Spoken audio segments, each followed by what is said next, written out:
So hopefully you've seen the Desmos video where I go through how to create scatter plots, create tables to find that line of best fit that goes through our data points. Remember, this year a line of best fit is an actual calculation. It's not just some arbitrary line that you drew through the graph because you thought that it looked good. I will go through that again in these problems a little bit faster than I did in the Desmos video. Hopefully you're picking up on how to do it as we go along. So for this first one, Mr. Templeton's Future Business Leaders Club is helping a frozen yogurt shop located near the school analyze how the business is affected by the weather. The owner is wondering whether there's a relationship between the temperature and the number of customers that buy frozen yogurt during the 2 hours immediately after school. The following data was collected. So they recorded the temperature and the number of customers, 45 degrees Fahrenheit, 25, 60, 15, 100. Obviously, or I hope these days were not 5 consecutive days. They were probably gathered over the course of the year. And then the number of customers that went into the shop to buy the frozen yogurt 2 hours after school. To save time, I already graphed those points on our graph here. Notice that our independent variable is temperature. It's located on the x-axis, and the number of customers is independent, or number of customers is dependent, and it's on the y-axis. So use your linear model to describe the relationship between the temperature outside and the number of customers in the frozen yogurt shop. So I'm sure most of you can tell what the relationship is, but let's just open up Desmos just so we can get that line of best fit and some extra practice in. So remember, we'll go to the plus sign up here. We will add in a table. So the plus sign and table. That's what we want. We should have X1 up here and Y1 up here. If you do not, then you have a problem. And I would recommend just clearing out everything that's in your Desmos list, just so you get X1 and Y1. So we'll type in all of our X values and Y values. So we've got 45, 25, 60, 15, 100. And then we'll type in our Y values, 97, 55, 85. Oh, made a mistake, 85.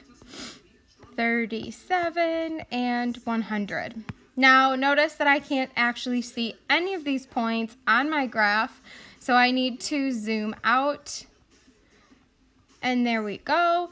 Notice that it looks pretty similar to what I have drawn in on my graph already. To find that line of best fit, we'll go down to the second line, and we'll go Y1, and then we'll hit this ABC button, and we'll go squiggle. It's near the bottom. I need M, X1. You could also use the X on this keyboard. Plus, and then we go back, B. Okay, and then that line of best fit comes popping right through there. So what is the relationship between the temperature and the number of customers? Well, it's a positive slope here, so the warmer the temperature outside, the more people that get frozen yogurt. And then we'll go on to this second one.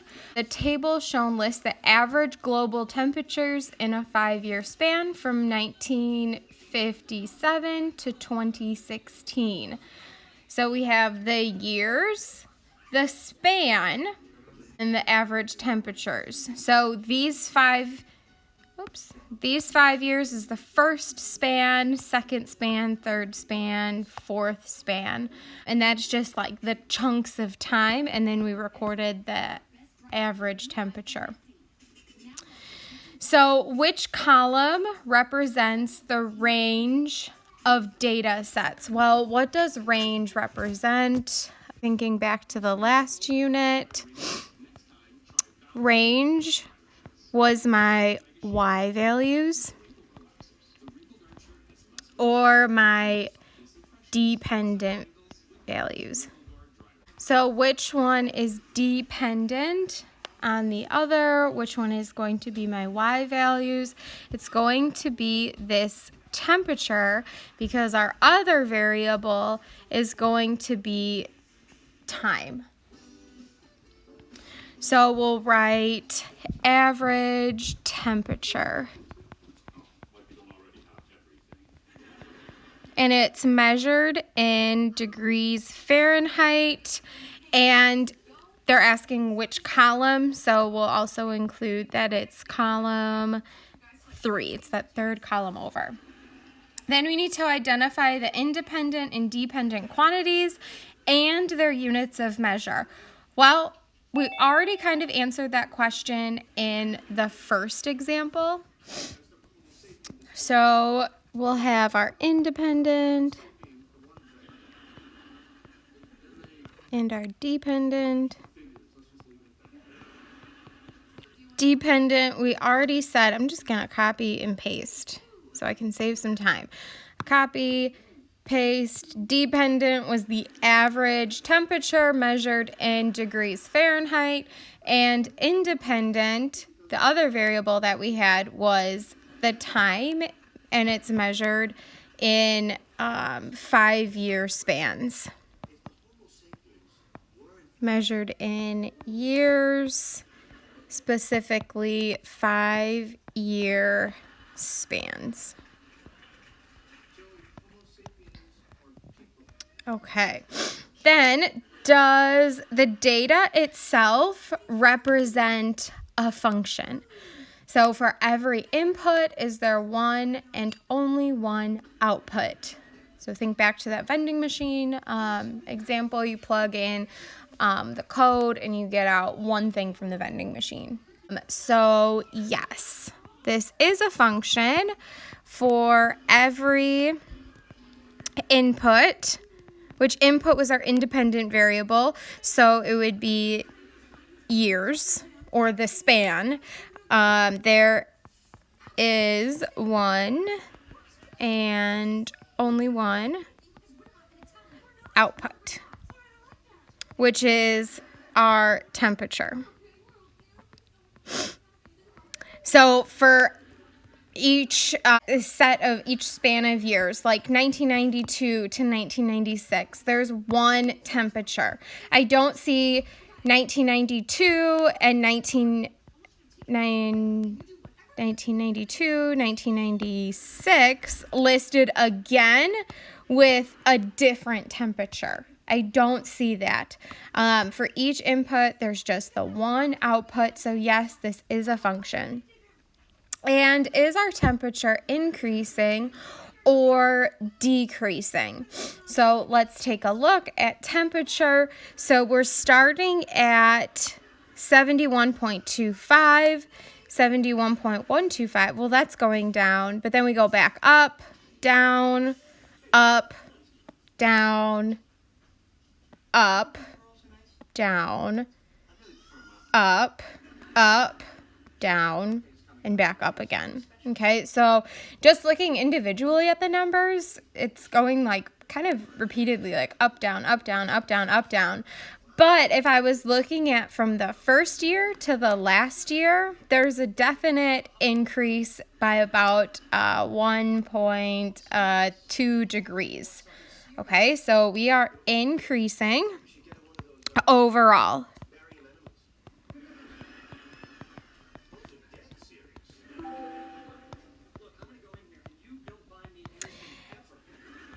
And is it increasing or decreasing at a constant rate? Explain your answer. So as I just went through, I was like increasing, decreasing, increasing, decreasing.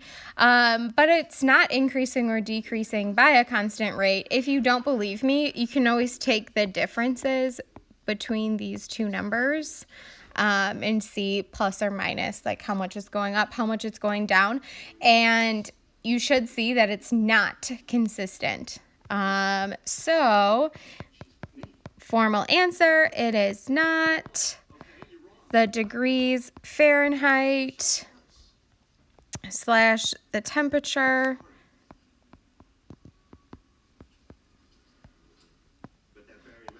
is going up, but is going up